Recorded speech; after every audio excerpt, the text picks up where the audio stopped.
All right, here with one of the featured guests, Denny O'Neill, and if you picked up a comic book within, I don't know, 30 years, you've probably read something that he's had a hand in. Batman, Marvel, pretty much everything, right? Lots. Lots. So, recently he had a contribution to Detective 1000, which, how did that feel, writing for that, milestone issue? Pretty amazing that it, nothing lasts 1,000. I can't think of another periodical short of like the New York Times that lasted that long, partially because of the direct sales market. There were all kinds of magazines when I was a kid, like Collier's and Saturday Evening Post and Ladies' Home Companion, and they went out of business because they had no place to sell them. Mom and pop stores began to close after the war, so along comes a crazy guy from New Jersey, and he has this idea for selling comic books, and it's now 30 years later, and we're fine. And so you've written many of the iconic stories. I'm a big DC person, so I know a lot of those. You're going to heaven. Good to know. So, what was your favorite story that you did, or what was the favorite character you worked on, or? Oh, I guess the favorite character would have been the Question. Though I did a fair number of Shadow stories. That was one I remember. Some of it I remember loving as a kid. That's not a good reason to write it. Yeah. Because your temptation will be to recreate what you loved, and you shouldn't do that. You should create something that a contemporary audience will like. But I had great freedom doing the Question, and as an example of writing technique, there was a story I did in which Batman is trapped on a mountaintop with the members of a sideshow, a circus sideshow. One of them is a murderer. Julie Schwartz, who was my editor at the time, loved classic detective stories, Ellery Queen, Miss Marple. So we decided we would try one of those. Very difficult to do in a comic book because you have no space to leave red herrings. Yeah. But we decided to give it a try, and I think we brought it off. If you are paying attention, you will know who the killer is before Batman does. And just as an exercise in technique, I was happy with the way that turned out. Then we did a story after a friend's son was shot to death on Jane Street in Greenwich Village. We did a story about the gun problem. And that got a law changed in Virginia. So I was that happy. Seduction of the Gun? Yep. Yep, okay, yeah. And finally, Jeanette Kahn, who was our big boss, invited me to a meeting. I had no idea what it was about. I walked in that conference room, and Judy Collins, who was somebody whose records I listened to incessantly in college, was one of the people sitting there, and there were a lot of guys with ties. Well, in comic book companies, you don't see many ties. And what this was about was landmines. I knew nothing. I didn't know there was such a thing as a landmine problem when I walked in there. When I walked out an hour and a half later, I said, my God, we've got to do something about this. The victims are intentionally children. The idea is you blow off a kid's leg and the kid is going to have to be taken care of. So they deliberately charge the most innocent and helpless members of the population. So the Superman guys did a how-to comic book which said, in effect, hi, I'm Superman, this is a landmine. If you see one, basically run like hell. Yeah. And I did a story in which Batman fails. He tries to rescue a little girl who is a victim of a landmine, and she dies. And we were told that by the civilian guy who's in charge of landmine stuff in this country, that was the best propaganda he ever had. He himself was missing part of a leg. Yeah. Vacation in the Golan Heights, and he stepped on a mine. We may have helped a worthy cause with that one. I was certainly glad to do it. Well, that seemed to be a hallmark of your career, is taking on controversial issues. I mean, you took on the drug issue, so that seems to be one of the major contributions I think that you have to the industry. Yeah, well, part of it is I have a low attention span. I was talking with some people who have a similar background to mine this past week. People who were not fans, did not grow up reading comics. So the fans came into the business knowing what a comic book is. It's the Flash and Captain Boomerang. Yeah. Annie Nocenti, Devin Grayson, a woman whose name is escaping me at the moment, but these are people who came to comics as adults. Chip Delaney, Samuel Hart Delaney. And so they didn't have preconceptions. They just looked at this as a vehicle for telling stories. Not it has to be guys with costumes, superpowers. I think that helped. My background as a journalist helped. I was reasonably active in the peace movement at the time, and I believed and still believe ardently in that. That probably helped. I saw a chance to combine what I was using to put food on my son's plate and what I was doing professionally, to meld those together and have one feed off the other. And it kind of worked out. I don't know what Neil's expectations were. Mine were, well, conventional wisdom is a comic book lasts about 3 months before people forget about it. So yeah, I understand we're pushing the envelope. This may go 6 months. It is now 40 years later, and it seems to me they reprint the damn thing every 10 minutes.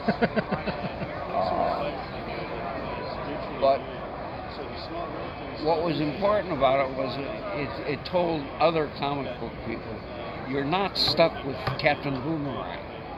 This is a much more flexible medium for storytelling than you're giving it credit for.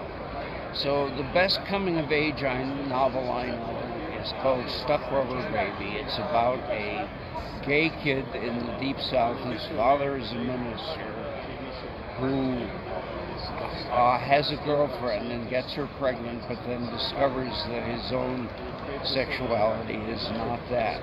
It is the best coming-of-age novel I have ever read by Howard Cruz. It's a comic. Okay. So we are not stuck with one kind of product. Now, an awful lot of autobiographical stuff is being done as graphic novels.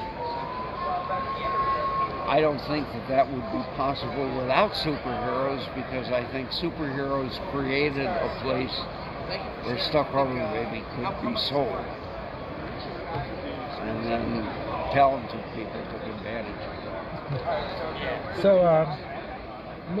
So what have you been working on recently? We were talking about a book you were writing for, an anthology. Well, this week along comes Mr. Mailman person, and he delivers, Yep. A book which contained a story I wrote maybe 3 years ago The gimmick of the anthology was it's Sherlock Holmes and Doc Savage, Doc Holliday, any doctor figure from pulp or history, and meet Sherlock Holmes.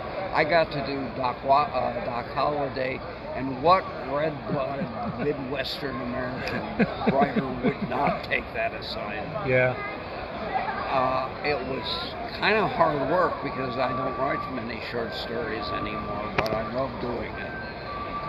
And then I have a novel out there which seems to be the best kept secret since the invasion of Normandy. I had always said I am not going to write the story of a drunk.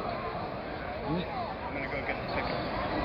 Well, I've got a ticket for that a young woman gave me. When? 10 minutes ago. Where is she? Sorry. It's all right. All right, thanks. Is she downstairs? I don't know.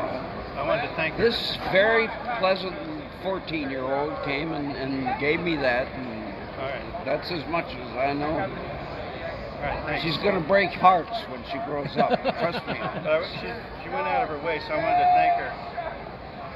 What were we talking about? Your anthology, Doc. Yeah, and just looking at it yesterday, I realized it's Doctor, and the name that he put on after Doctor is an anagram for Watson. Okay. Guy's an Australian. Couldn't figure out a way for me to get paid because the currency situation between his country and mine are a mess. So he met me and my son at an Ethiopian restaurant in Harlem about a year ago, and he handed me bills across the table. I therefore maintained my status as a professional. So. And the other thing I always said, I'm a recovering alcoholic, and I'm not going to write another story about a writer gets drunk and gets sober.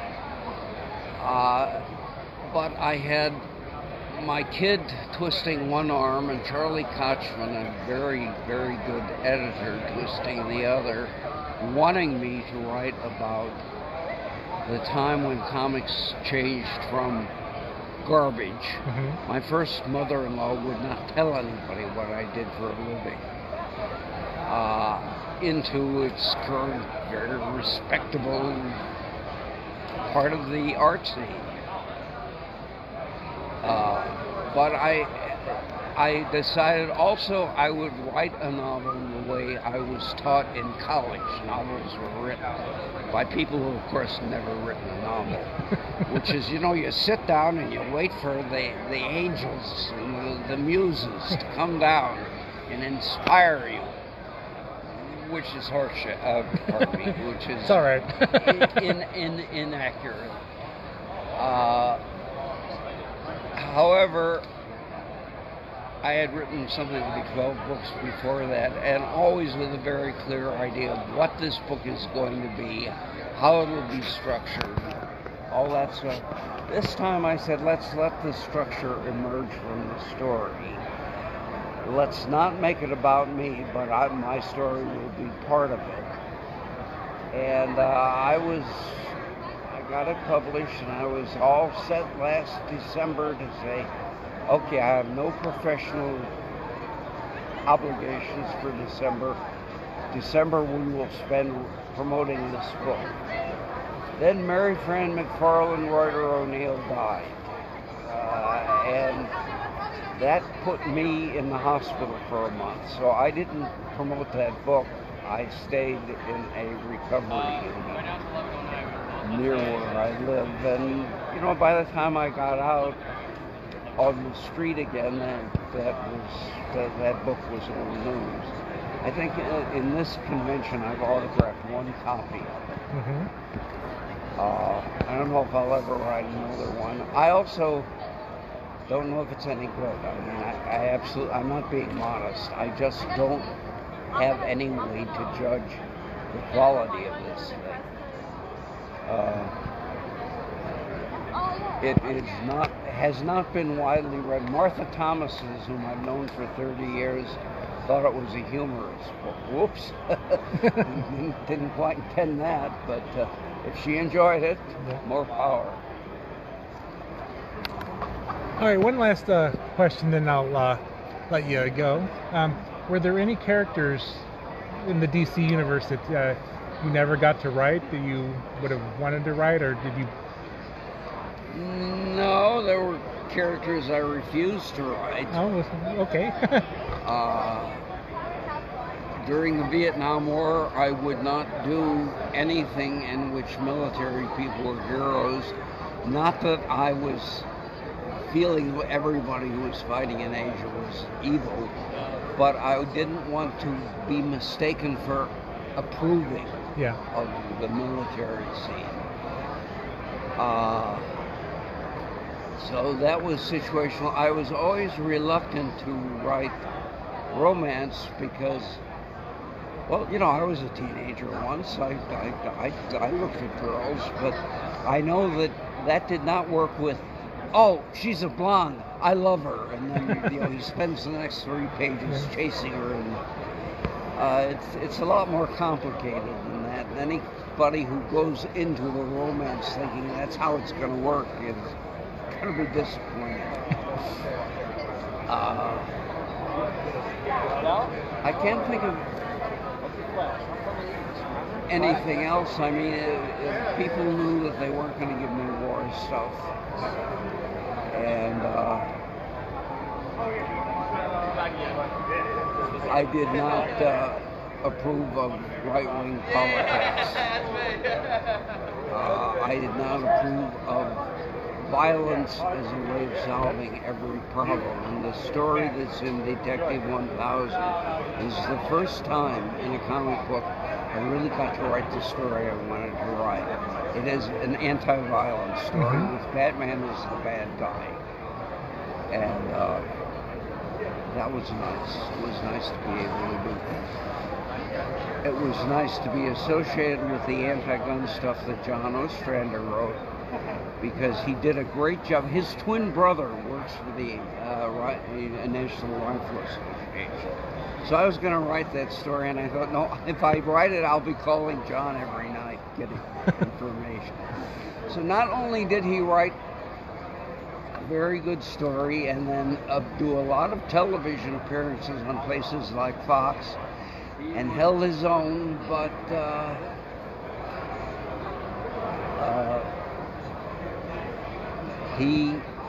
my wife was teaching 8th grade in a Brooklyn ghetto. John went down and talked to her kids to get their language. There were a lot of kids in that story, and he wasn't going to say motherfucker in a comic book, but he wanted to get the language as accurate as it could be. That had never happened in comics before. Nobody had bothered to find out how kids really talk. And it was nice to be associated with that. Then he took his royalties and gave the money to the school. It was a remarkably generous and decent gesture. All right, well, I want to thank you for taking the time to talk with me, and thank you for your contributions to the industry and the many years of getting me in the comic books and all that. So, well, don't go on a shooting spree, because then I get late. Well, no, you don't have to worry about that. So, well, thank you very much. It was nice to meet you. Hope you have a good time.